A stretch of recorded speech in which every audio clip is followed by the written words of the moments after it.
as I've always said, Leicester is really a city which is not as defined as other European cities, say Paris or Barcelona, right, or Madrid. There is always a complete urban fabric, whereas in Leicester things are kind of really falling apart. Buildings, one is there, and then suddenly you got a car park over there, and then suddenly there's an empty lot, suddenly there's a tree growing, and perhaps because of historic reasons, because of economic reasons.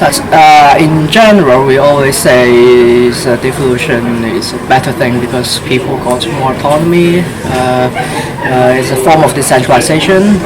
You will have more vibrant development, more regional identity.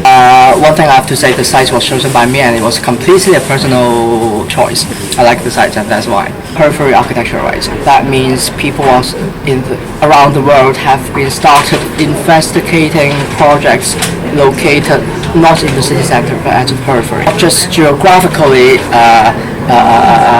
at the periphery, but also economically, sociologically, and also psychologically periphery. People living not in the city center are those probably migrant workers or some people who are, sociologically and psychologically, they don't feel they belong to anywhere. So,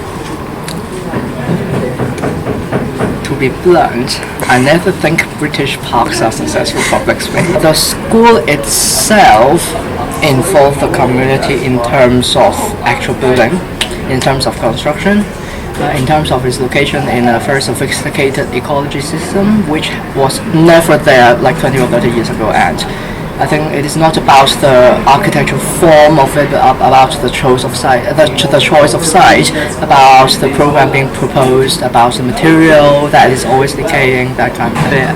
Like some of us, I think, in this unit also have the same feeling that we don't like Leicester. I mean, I as a foreigner coming to Britain, right, there's something that I don't understand, and I always have feeling like there's something. For example, Leicester, the streetscape, I don't like it, but perhaps the British people loves it a lot.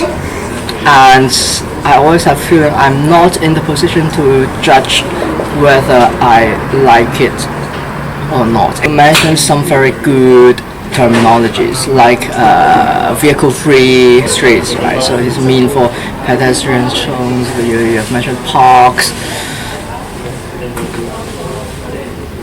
but I mean, these are terms. When you have got the terms, there are many details that are still to be executed. The proportion of the streets, the trees being aligned. Maybe it is just a personal feeling. I think these are good terms being practiced in Leicester, but in terms of many details were not executed. But I don't think it is Leicester's problem, because in London I think we are facing similar problems.